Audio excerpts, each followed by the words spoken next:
My coworker reported my hijab as aggressive, then stole my promotion, while her sister orchestrated a break-in at my childhood home, with my mother watching from down the street. When I asked my mom why she let them hurt us, she whispered, "I just wanted nice things, a better life. I didn't mean for it to go this far." So I showed her just how far it could really go. For 3 years, I've been at this marketing firm, unaliving it with every campaign, getting those glowing reviews, and then Gladys walks in 6 months after me, all smiles and, "Oh, I love your hijab, where did you get it?" energy. Should have known something was off when she started asking me super specific questions about my projects like she was studying for an exam about my work. Then she starts having these secret meetings with our supervisor. And I'm like, okay, maybe I'm being paranoid, maybe this is normal. But then something happened and everything clicked. We were all eating our sad desk salads, and this woman looks me dead in the eye and says, "Some people's religious displays might be affecting team cohesion." I swear the temperature dropped 10 degrees. My hijab has never been a problem at this company. Never. And suddenly I'm a walking disruption? That's when I started noticing things, like how she'd document every time I left for tour prayer, or took Eid off marking it as unexpected absence in her little notes. You know what else I found out? She was having weekly lunches with the HR manager, talking about how culturally sensitive she is because she volunteers at a refugee center once a month. Meanwhile, she's taking credit for my work and meetings she conveniently scheduled when I couldn't attend, presenting my strategies like she birthed them herself. So when I heard our CEO was visiting in 2 weeks, and through the office grapevine learned he's actually Muslim, I thought, let me test this theory of mine. I started by wearing my colorful hijabs instead of my usual boring black ones. Nothing crazy, just some jewel tones that made me feel like myself again. Then I casually mentioned near Gladys that I was thinking about toning down for career advancement, and this woman's eyes lit up like Eid morning. She immediately volunteered to help me be more professional, sending me articles about assimilation and corporate culture, all the while praising my work with backhanded compliments like, "You're so talented despite your challenges," as if being Muslim is a disability. Behind my back, though, she's telling HR she's concerned about religious extremism because I pray at work. The same prayers I've been doing for 3 years. The week before the CEO visit, I decided to really test her by wearing my beautiful hijabs, including this one with gold threading my nani gave me before she passed, and Gladys lost her entire mind. Started screaming about how I'm sabotaging my career, making everyone uncomfortable, and actually filed a formal HR complaint about my aggressive religious displays. Can you imagine calling a piece of fabric aggressive? HR called me in asking me to consider team dynamics, while my actual work performance sat there being excellent and untouched by their concerns. This woman then convinced our supervisor to let her lead the CEO presentation and scheduled every prep meeting during prayer times like it was a coincidence. She's going around telling people I'm fishing for a discrimination lawsuit. The day before the CEO arrived, I wore my most precious hijab, this stunning turquoise and gold piece that was my nani's. Gladys exploded right there in the office demanding HR remove me immediately because I was making a statement. They actually suggested I work from home during the visit to avoid issues, and my spineless supervisor agreed. That night I sat with all my evidence, the recordings I'd been making, which yes, are legal in my state, where she said things like, "Her kind always plays the victim," and "She should go back where hijabs are normal," plus emails explicitly stating my religion made her uncomfortable. I found out she'd been gunning for the same promotion as me, telling management I'd probably leave soon for family reasons, because you know us Muslim women can't possibly want careers, right? Next morning I showed up early in my best blazer and that same turquoise hijab. I was setting up in the conference room like I belonged there, because I do. When Mr. Ahmad walked in, he saw my hijab and gave me salams in Arabic, and Gladys, who had no clue he was Muslim, interrupted saying I was supposed to be home because of my displays. He asked her what displays, and she went on this whole rant about aggressive religious expression and how I refused to assimilate, all the while thinking she found an ally. I calmly showed him everything, my performance reviews next to her complaints. Afterward, other employees started speaking up, sharing their own experiences with Gladys. When I played the recording where she said, "I don't care how good her work is, her type doesn't belong in leadership," you could hear a pin drop. Long story short, Gladys got escorted out by security that day, the HR manager got suspended, and they launched a full investigation discovering she'd been sabotaging anyone she saw as competition. I thought everything was over, when 3 months later we got a transfer named Michelle. Amazing credentials, super professional, and 2 weeks in someone mentioned her maiden name is the same as Gladys's, and my heart just stopped because here we go again. I clicked on the link she'd sent, and my stomach dropped. It was a news article from 2 years ago about a workplace discrimination lawsuit that had been dismissed, with Gladys quoted as saying the accusations were baseless attempts to destroy her reputation. The plaintiff had mysteriously withdrawn their complaint after receiving threatening messages from unknown numbers. Michelle wasn't just her relative, she was her sister, and they'd done this before. The next morning, I walked into the office to find Michelle chatting with my team lead about restructuring our department for better efficiency. She smiled at me with the same fake warmth Gladys had perfected, complimenting my project management skills while subtly suggesting I might be happier in a less client-facing role. I recorded everything on my phone, learning from last time. Within days, Michelle started her campaign. She scheduled mandatory team meetings during prayer times, claiming they were the only slots available. When I requested accommodation, she documented it as inflexibility. She began copying herself on all my client emails, inserting herself into conversations with comments like, "Just ensuring cultural sensitivity in our communications." My clients, who'd worked with me for years, started asking why someone needed to monitor our interactions. I watched her work the office like Gladys had, but smarter. Instead of obvious discrimination, she used coded language about professional presence and executive readiness. She volunteered to mentor me, sending daily emails about communication styles and appearance standards that never mentioned religion directly, but included links to articles about fitting in and corporate image. The breaking point came when she reassigned my biggest account to herself, claiming the client had requested someone who could meet them for drinks after work, knowing I don't drink. When I protested, she produced an email from the client that looked suspicious. I called the client directly, and they were confused, saying they'd never sent any email and were perfectly happy with me. That's when I realized Michelle had access to our email system in ways she shouldn't. I started documenting everything, but this time I wasn't alone. 3 other employees came to me privately, sharing their own experiences. Jonathan from accounting said she'd been questioning his medical leave for his chronic illness. Alexandra from design mentioned Michelle had been making comments about her pregnancy, suggesting she wouldn't return after maternity leave. Nathan from IT, who'd recently come out, said she'd been asking invasive questions about his lifestyle choices. We formed an unofficial support group, meeting at a coffee shop near the office to compare notes. The pattern was clear. Michelle was systematically targeting anyone she saw as different or vulnerable, using her position to document perceived weaknesses, while positioning herself as indispensable to upper management. I started digging deeper into her background and found something interesting. She'd left her last 3 jobs after less than a year, always with glowing recommendations, but no explanation for the quick departures. A LinkedIn search showed several former colleagues from those companies had also left around the same time. When I reached out to one, they were hesitant to talk, but finally admitted there had been issues with workplace culture that were never properly addressed. Michelle escalated her tactics when she realized I wasn't backing down. She started showing up to my client meetings uninvited, interrupting my presentations to add context, and questioning my strategies in front of everyone. She filed reports about my aggressive responses when I pushed back, painting herself as trying to help while I was being difficult. The situation exploded when our biggest client was coming for a quarterly review. Michelle scheduled the presentation during Jummah prayer, knowing it was the one prayer I couldn't reschedule. When I asked to move it, she sent a department-wide email about religious accommodations affecting business priorities, and suggested I choose between my career and my faith, but she'd made a mistake. The client's CEO was copied on that email, and he was furious. He called our company president directly directly, saying he didn't want to work with a firm that treated employees this way. Suddenly, upper management was very interested in what had been happening in our department. The investigation that followed was different from the one with Gladys. This time, they brought in an external firm, and they interviewed everyone. The IT department discovered Michelle had been using a manager's login to access and modify emails. They found dozens of altered communications, not just about me, but about several employees she'd targeted. What really sealed her fate was when they discovered she'd been sharing confidential client information with her sister Gladys, who was now working for a competitor. The emails between them discussed strategies to destabilize our department so Gladys could poach our clients. They'd done this at multiple companies, with one sister infiltrating while the other waited to benefit from the chaos. The day Michelle was terminated, she tried one last manipulation. She came to my desk crying, saying she was just trying to survive in a tough industry, and that I'd ruined her life. Several colleagues heard her threaten that I'd regret this, and that she had connections everywhere. Security escorted her out while she screamed about discrimination and lawsuits. But the story didn't end there. 2 weeks later, I started getting calls from recruiters about amazing job opportunities that seemed too good to be true. When I investigated, they all traced back to companies where either Michelle or Gladys had connections. They were trying to get me to leave my job voluntarily. I also noticed someone had been trying to access my LinkedIn and professional social media accounts. Then came the anonymous letters to our clients, claiming I was unstable and had created a hostile work environment. Fortunately, after everything that had happened, our legal department was taking this seriously. They traced the IP addresses to a coffee shop where security footage showed Michelle's husband sending the emails. The company filed restraining orders against both sisters and pursued legal action for corporate espionage and defamation. During the proceedings, it came out that they'd done this at 5 different companies over 7 years, always targeting minorities and vulnerable employees, always managing to avoid consequences until now. My colleagues and I testified about our experiences, and for the first time, their pattern of behavior was fully exposed. Other former victims came forward, sharing their stories of careers derailed and reputations damaged. The case became a wake-up call for our industry about the need for better protections against systematic workplace harassment. 6 months later, I was promoted to the position Michelle had been trying to steal. Our department implemented new policies about accommodation requests and email access. The company partnered with several diversity organizations to ensure what happened to us wouldn't happen again. I still wear my colorful hijabs to work every day, including the turquoise and gold one from my nanny. Sometimes new employees ask about my story, and I tell them that standing up for yourself isn't just about protecting your own rights. It's about making the workplace safer for everyone who comes after you. The last I heard, both sisters were facing criminal charges for corporate espionage, and several companies were pursuing civil suits. Their reputation in our industry was destroyed, and they'd finally faced consequences for years of predatory behavior. But I know there are others out there like them, which is why I share this story. Because sometimes the biggest threat to your career isn't your performance or your identity. It's the person sitting next to you with a smile and a hidden agenda. I stared at the screen, processing everything I just read. The systematic harassment, the corporate espionage, the way these sisters had destroyed careers for years. My hands were shaking as I closed the laptop. But before I could even process what I'd learned, my phone buzzed with a text from my dad. "Come home now. Don't stop anywhere." The urgency in those 5 words made my blood run cold. I grabbed my things and practically ran to my car, my mind racing through possibilities. Had Michelle or Gladys somehow found our address? Were they targeting my family now? When I pulled into our driveway 20 minutes later, I noticed my dad's truck parked at an odd angle, like he'd rushed home too. The front door was already opening as I got out of the car, and my dad's face told me everything I needed to know. Something was very wrong. "Your mother called," he said quietly, ushering me inside. "She's in trouble with Jerry again." My stomach dropped. Jerry, my mother's boyfriend of 2 years who'd slowly isolated her from our family. The man who'd convinced her we were holding her back, that she deserved better than us. We hadn't heard from her in 6 months, not since she'd chosen him over attending my sister's high school graduation. "What kind of trouble?" I asked, though part of me already knew. Jerry had always given me bad vibes, the way he'd size up our house during their visits, asking weird questions about my dad's tool collection and whether we had a safe. My dad ran his hand through his graying hair. "She says he owes money to some people, bad people, and now they're threatening her too." My younger sister Sarah came down the stairs, still in her college sweatshirt. At 19, she'd grown up fast after mom left, but I could see the worry in her eyes. "Is mom okay?" "I don't know," Dad admitted. She was crying, could barely get the words out. Said Jerry told these people we have money hidden somewhere, that I've been hoarding cash for my contracting business. I felt anger rise in my chest. My dad was the most honest man I knew. Every cent he earned went to keeping our family afloat, especially after mom left. The idea that we had some secret stash was laughable if it wasn't so dangerous. "We need to call the police," I said, reaching for my phone. Dad shook his head. She begged me not to. Said Jerry has connections, that calling the cops would make things worse. "Dad, that's exactly why we should—" The sound of car doors slamming outside cut me off. Through the front window, I saw 2 men getting out of a black SUV. They weren't trying to hide their presence, walking up our driveway like they owned the place. "Sarah, go to the basement," Dad said quietly. "Take your sister." "Dad, no, now." His voice was firm, but I could hear the fear underneath. "I'm not going to shoot anyone and risk prison at my age. Just go." Sarah grabbed my hand and we rushed to the basement door. As we descended the stairs, I heard the doorbell ring, followed immediately by pounding. They weren't waiting for an invitation. The basement was unfinished, just concrete walls and exposed pipes. We huddled behind the old water heater, Sarah gripping my hand so tight it hurt. Above us, I heard my dad's voice, trying to sound calm. "Can I help you, gentlemen?" "Jerry sent us," a gruff voice replied. "Says you got something that belongs to him?" "I don't know any Jerry," my dad lied. There was a laugh, ugly and knowing. "Come on, old man. Your ex-wife told us all about you, about the cash you got hidden away. Make this easy on yourself." "There's no money," Dad insisted. "I'm a contractor. Look around. Does this look like the house of someone with hidden cash?" The footsteps above us grew louder, multiple sets now. They were inside. Sarah pressed closer to me, and I wrapped my arm around her, trying to control my own breathing. "We're going to look around," the voice said. "You can make this easy or hard." The next few minutes felt like hours. We heard furniture being moved, drawers being yanked open, the crash of something breaking. They were systematic, thorough. I thought about the laptop upstairs with all my work files, my grandmother's jewelry in my room, Dad's tools in the garage, a lifetime of honest work about to be ransacked by criminals. The basement door opened. "Check downstairs too," someone called. Sarah's breathing quickened. I pressed my finger to my lips, pulling her deeper into the shadows. Heavy footsteps descended the stairs. A flashlight beam cut through the darkness, sweeping across the concrete floor. They found us in minutes. Well, the man said, his face hidden in shadow behind the flashlight. "The daughters. Jerry mentioned you two." He was younger than I expected, maybe late 20s, with the kind of casual confidence that came from doing this regularly. His partner appeared behind him, older and meaner looking. "Upstairs," the younger one ordered. Now, we had no choice. As we climbed the stairs, I tried to memorize details. The younger one had a tattoo on his neck, some kind of bird. The older one walked with a slight limp. Details that might matter later, if we survived this. The living room was a disaster. Couch cushions slashed open, pictures torn from walls, books scattered across the floor. My dad sat in his recliner, hands on his knees, looking older than I'd ever seen him. "No hidden cash," the older intruder announced. "Either he's got a hell of a hiding spot, or Jerry's information is wrong." The younger one pulled out his phone. I watched him dial, my heart sinking as I realized what was happening. This wasn't random. This was orchestrated. "Yeah, it's me," he said into the phone. "No cash. What do you want us to do?" There was a pause as he listened. His expression darkened. "You sure about that?" Another pause. "All right, if that's what you want." He hung up and looked at his partner. "Take whatever's valuable. Tools, jewelry, electronics. Jerry says to clear them out." "That's everything I have for my work," my dad protested, standing up. "I need those tools to make a living." The older man shoved him back into the chair. "Should have thought of that before you hoarded cash from your ex's boyfriend. They worked quickly after that. Dad's entire tool collection, accumulated over 30 years of construction work, my laptop with all my marketing portfolios, Sarah's college laptop, my grandmother's jewelry box, including pieces that had been in our family for generations. They even took the small TV from the kitchen. I memorized everything they took, burning it into my memory. The younger one noticed me watching and smirked. Smart girl. But Jerry says if you call the cops, Mommy Dearest pays the price. Understand? Before I could respond, there was a commotion outside. A car door slammed, followed by the sound of someone running up our driveway. The front door burst open, and there was my mother. She looked terrible, thinner than I remembered, her clothes wrinkled, makeup smeared from crying. She took in the scene, us huddled together, the ransacked room, the men with their arms full of our belongings, and collapsed in the doorway. I'm sorry, she sobbed. I'm so sorry. Jerry he dropped me off down the street to watch. I didn't know they'd take everything. He said they just wanted to scare you. The two men brushed past her without a word, carrying our lives out to their SUV. Mom crawled toward us on her knees, reaching for my dad. Please, I didn't mean for this to happen. Jerry said if I helped, he'd forgive the money I owed him. I didn't know. You owed him money? Dad's voice was hollow. What money, Linda? I took some from his safe, just a little for groceries. But he said it was more, with interest, and I couldn't pay it back. And he said you had money hidden away from the divorce. Get out. Dad's voice was quiet but firm. Get out of my house. Please, I have nowhere to go. Jerry kicked me out. He said I'm useless now that you didn't have the money. Please, I'm your wife. Ex-wife, Sarah corrected coldly. You chose Jerry, remember? You chose him over us. Mom turned to me, her eyes pleading. Baby, please, talk to your father. I made a mistake. I see that now. Jerry's not who I thought he was. I wanted to feel sympathy. This was my mother, the woman who'd raised me, who'd taught me to be strong. But all I felt was anger. You brought criminals to our home. You let them rob us. You watched from down the street while they terrorized your daughters. I didn't know. Yes, you did. I stood up, helping Sarah to her feet. You knew exactly what Jerry was. You just didn't care until it affected you. The sound of sirens in the distance made Mom's face go white. You called the police? Jerry said if you called the police? We didn't call anyone, Dad said. Probably the neighbors. Hard to miss two men carrying tools out of a house in broad daylight. Mom scrambled to her feet. I have to go. If Jerry finds out the police came, she ran out the door, leaving us in our destroyed living room. 20 minutes later, a patrol car pulled up. Two officers came to the door, looking bored already. We got a call about a possible burglary, the older officer said, notepad in hand. Dad explained what happened, keeping his voice steady and factual. The officers exchanged glances when he mentioned Jerry's name. Jerry Morrison? The younger officer asked. Your ex-wife is dating Jerry Morrison? You know him? I asked. The older officer shifted uncomfortably. We're familiar with Mr. Morrison. Did you get a good look at the men who came here? I described them in detail. The tattoo, the limp, their approximate ages. The officer wrote it all down, but I could see the resignation in his eyes. We'll file a report, he said, but without security footage or witnesses willing to testify. What about my mom? Sarah asked. She admitted she was involved. Your mother isn't here to make a statement, the officer pointed out. And even if she was, domestic situations get complicated. Jerry Morrison has friends, people who make prosecuting these cases difficult. I understood what he wasn't saying. Mom had been right about Jerry's connections. These officers were taking a report they knew would go nowhere. After they left, we sat in our ruined living room in silence. Everything of value was gone. Dad's livelihood, our computers with schoolwork and job files, family heirlooms that couldn't be replaced. What do we do now? Sarah asked quietly. Dad stood up, suddenly looking determined. We protect ourselves, and we document everything. If the police won't help, we'll have to be smart about this. That night, none of us slept well. I kept replaying the day's events, thinking about what we could have done differently. Should we have fought back, called the police immediately? But Dad was right. He was too old to risk a confrontation that could have turned violent, and Jerry's connections meant the legal system might not protect us. The next morning, I woke to find Dad already up, making calls. He was reaching out to contractor friends, trying to borrow tools so he could keep working. The pride in his voice as he explained our situation broke my heart. This man who never asked for anything was now begging for help because of my mother's choices. Sarah was at the kitchen table with a borrowed laptop from her friend, trying to recreate her school assignments. I used my phone to email clients, explaining that technical difficulties might delay my deliverables. Professional reputation I'd built was taking hits because of Jerry and my mother. Around noon, there was a knock at the door. We all froze. Dad peered through the peephole, then relaxed slightly. It's Tom from next door, he said, opening the door. Tom was a retired police detective who'd lived next door for 15 years. He came in carrying a box. I saw what happened yesterday, he said, setting the box on our kitchen counter. Security camera caught some of it. Thought you might want this. Inside was a USB drive and printouts of still images from his security footage. Clear shots of the two men, their vehicle, even a partial license plate. Tom,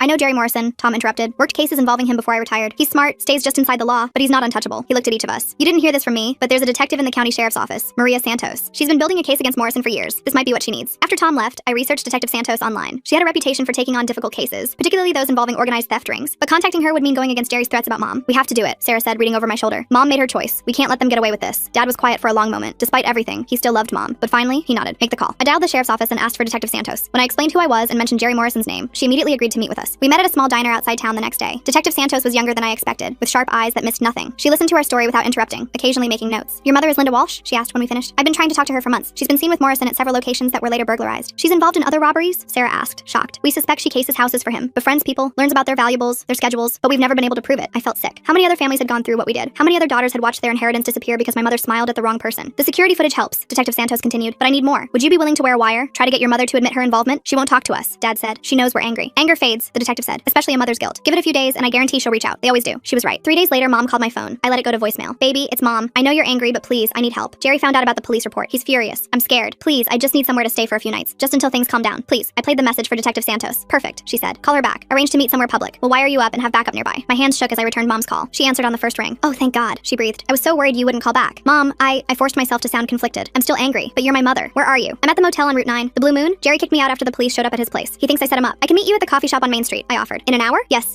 anything. Thank you, baby. I knew you'd understand. An hour later, I sat in the coffee shop with a wire taped to my chest, and Detective Santos parked across the street. Mom arrived 15 minutes late, looking even worse than before. Her eye was bruised, poorly hidden under makeup. Did Jerry do that? I asked, genuine concern breaking through my anger. She touched her face self-consciously. It was an accident. He was upset about the police. I shouldn't have gotten in his way. Mom, this isn't okay. You need to get away from him. I know. She reached across the table for my hands. I've made so many mistakes, but I can fix this. I know where Jerry keeps his records. All the houses, all the people he's robbed. I could get them for you. My heart raced. This was exactly what Detective Santos needed. Why would you do that? Because I owe you. all of you, and because," she lowered her voice, "I know things. About Jerry's connections in the police, about how he picks his targets. I helped him, God forgive me. I helped him rob good people." "How many?" I asked quietly. 12 houses in the last year, maybe more. He'd send me to make friends, join their book clubs or volunteer groups. I'd learn about their valuables, their schedules. Then Jerry would send his guys. Tears ran down her cheeks. I told myself they were rich. They could afford it. But they weren't. They were just regular people, like us. We weren't rich, Mom. Dad's tools were everything. Sarah might have to drop out of college. I know, and I'm sorry. But I can make it right. Jerry's planning another job tomorrow night. A family on Elm Street, the Johnsons. I met them at church. They're good people. Their daughter just got married, and they have all these wedding gifts stored in their garage. I forced myself to stay calm. We should warn them. No. Mom grabbed my hands tighter. Jerry would know it was me. But if I can get his records, all of them, the police could stop him for good. Would you help me? Help you how? I need somewhere to stay tonight. Jerry's guys are watching the motel. But if I could stay with you just one night, I could go to his house tomorrow when he's meeting with his crew. I know where he hides everything. This was beyond what Detective Santos had discussed. I tried to think what to say. Mom, that sounds dangerous. Less dangerous than doing nothing. He's escalating. The Morrison job was supposed to be simple. Just scare you into paying. But when there was no money, he got angry. Next time someone can't pay, someone might get hurt. The Morrison job? She looked confused. That's what Jerry called it. The Morrison job. Your house. Our name is Walsh, Mom. Your married name was Walsh. Her face went pale. I must have mixed it up. I've been so stressed. But I saw the truth in her eyes. She'd been involved in so many robberies. She couldn't keep the name straight anymore. We were just another job to her. I should go, I said, standing up. Wait, please. Let me stay with you. Just one night. I'll get Jerry's records and then I'll disappear. You'll never have to see me again. I need to think about it. There's no time. The Johnson job is tomorrow night. Those people, then go to the police yourself. I snapped. Tell them what you know. I can't. Jerry has photos, videos of me inside people's houses. He'll say I was the mastermind, that he was just the muscle. With his connections, who do you think they'll believe? I left her there, crying into her coffee. Outside, I climbed into Detective Santos's unmarked car. Outstanding, she said, reviewing the recording. We've got her admitting to 12 burglaries. Jerry's planning another one, and she knows where evidence is hidden. What about the Johnsons? We'll have units there tomorrow night, but I want those records she mentioned. Think she'll actually try to get them? Not without help, I admitted. She's too scared of Jerry. Detective Santos was quiet for a moment. What if we gave her that help? Controlled circumstances, backup in place. We could get the evidence and keep her safe. You want to use my mother as bait? I want to stop Jerry Morrison before he hurts anyone else. Your mother's already in danger. This might be her only chance to get out safely. That evening, I sat with Dad and Sarah, explaining what had happened. The recording, the planned robbery, Detective Santos's proposal. Absolutely not, Dad said immediately. Your mother made her choices. We're not risking anyone else to save her from them. But what about the Johnsons? Sarah asked. And all the other families he might target? That's the police's job, not ours. But I could see him wavering. Despite everything, he didn't want Mom to get hurt. And the thought of other families going through what we did clearly bothered him. My phone buzzed. Another voicemail from Mom. They found me at the coffee shop. Jerry's guys. I ran, but they saw my car. I'm hiding at the library, but they're closing soon. Please, I have nowhere else to go. I'm so sorry for everything. I just wanted nice things. A better life. I didn't mean for it to go this far. Please don't let them hurt me. Dad closed his eyes. Call Detective Santos. Tell her we'll help. The plan was simple. Mom would come to our house that night. Detective Santos's team would watch for Jerry's men. In the morning, Mom would go to Jerry's house with a wire and backup, retrieve the evidence, and get out. Simple plans, of course, are the ones that usually go wrong. Mom arrived at our house after dark, constantly checking over her shoulder. We let her in quickly. Detective Santos's team confirming no one had followed her. Thank you, she whispered, hugging me tight. I know I don't deserve this. No, Sarah said coldly. You don't. We set Mom up in the guest room, the same room she'd abandoned when she left us for Jerry. She sat on the bed, looking small and lost. I used to tuck you into this bed when you were little, she told Sarah. Remember? You were scared of thunderstorms. I remember you leaving, Sarah replied. I remember you choosing Jerry over your daughters. Mom flinched. I thought he loved me. He made me feel special, important. Your father. She glanced at Dad. We'd been married so long. Jerry was exciting, dangerous. I was an idiot. You were selfish, I corrected. And now other people are paying for it. That night, I barely slept. Every car that passed made me tense, but Jerry's men never showed. Either they hadn't tracked Mom here, or they were waiting for a better opportunity. In the morning, Detective Santos arrived early to wire Mom up. Her hands shook as they attached the equipment. Jerry keeps everything in a safe in his home office, Mom explained. Client lists, payment records, even videos from the robberies. He likes to watch them sometimes, critique his guy's performance. Do you know the combination? Detective Santos asked. It's his birthday, 071582. You're sure he'll be gone? Thursday mornings he meets with his crew at the warehouse, plans the week's jobs. He's never missed one. Detective Santos had units ready to move in if anything went wrong. Mom would go in, get to the safe, grab everything she could, and get out. 15 minutes maximum. What if he changed the combination? Mom asked. After the police report? Then you leave immediately, Detective Santos said firmly. No heroics. Your safety is the priority. Mom laughed bitterly. Since when has my safety been anyone's priority? Since you became our witness, the detective replied. Do this right, and we can protect you. New identity, fresh start somewhere Jerry will never find you. I saw hope flicker in Mom's eyes, a chance to escape the mess she'd created. We watched from Detective Santos's van as Mom drove to Jerry's house. It was a nice place in a good neighborhood, probably paid for with stolen goods. Subject is approaching the house. An officer reported over the radio. No vehicles in the driveway. Mom parked and walked to the front door, using her key to enter. We could hear her breathing through the wire, quick and nervous. I'm inside, she whispered, going to the office. The next few minutes felt like hours. We heard her footsteps, a door opening, the beep of the safe's keypad. It worked, she breathed. Oh my God, there's so much here. Just grab what you can and get out, Detective Santos instructed through her earpiece. Wait, there's something else. Photos of, oh no, Linda, what is it? He has surveillance photos of my family, recent ones. Sarah at college, my ex-husband at job sites. He's been watching them. My blood ran cold. Jerry had been keeping tabs on us even before the robbery. There's a planning board, Mom continued, with addresses, schedules. He's not just robbing houses. He's running some kind of, I don't know. It's all connected somehow. Linda, you need to leave. Now. Just let me. The sound of a door slamming made us all freeze. Who's there? Jerry's voice angry and suspicious. Linda, is that you? He's supposed to be at the warehouse, Detective Santos said urgently. All units move in. Now. But Mom was already talking, her voice artificially bright. Hi baby, I came to get my things. You said I could. I said no such thing. We heard footsteps approaching. What are you doing in my office? I was just the sound of impact. Mom crying out. You're wearing a wire, you stupid woman. You brought the cops to my house. Units are 30 seconds out, someone reported. Jerry, please, I just wanted my clothes. Another impact. Mom screaming, the sound of things breaking. I gave you everything. Jerry's voice was rage-filled. Took you out of that pathetic life, and this is how you repay me? We heard Mom sobbing, begging, the sound of something heavy falling, then silence except for Mom's labored breathing. Units on scene, the radio crackled. Making entry. The next few minutes were chaos over the radio. Officers securing the scene, calling for medical. Jerry in custody, cursing and threatening. Mom being loaded into an ambulance. At the hospital, we waited for news. Mom had a concussion, broken ribs, a fractured wrist, but she was alive, and the evidence she'd found was more than anyone expected. Jerry Morrison wasn't just running a burglary ring, Detective Santos explained. He was gathering information on families, building profiles, some for robbery, some for identity theft, some for other purposes. Your mother stumbled onto one of the biggest criminal operations we've seen. Other purposes? Dad asked. Blackmail, extortion. He had dirt on half the prominent families in town, affair evidence, financial secrets, even staged compromising taking photos. The burglaries were just the tip. Jerry's arrest made the local news. Over the next weeks, more victims came forward. Families who'd been robbed, blackmailed, threatened. The investigation expanded, reaching into city government and the police department. Several officers were suspended pending investigation of their connections to Morrison. Mom testified from her hospital bed, providing details about dozens of crimes. In exchange, she got witness protection and a chance to start over. Before she left, she asked to see us one last time. She looked older, fragile in her hospital gown. The confident woman who'd walked out on us was gone, replaced by someone who'd learned hard truths too late. I know sorry isn't enough, she said. I destroyed our family for a man who saw me as just another tool to use. I can't undo that. No, Dad agreed. You can't. But maybe my testimony can help other families get justice. It's the only good thing I can do now. Sarah stood by the window, not looking at Mom. Are we safe from Jerry's people? Detective Santos says yes. With Jerry locked up and his organization dismantled, there's no one left to come after you. Mom reached out tentatively toward Sarah. I'm so sorry, baby, for everything. Sarah finally turned. I'm not your baby anymore. You gave that up when you chose him over us. Mom's hand dropped. I know.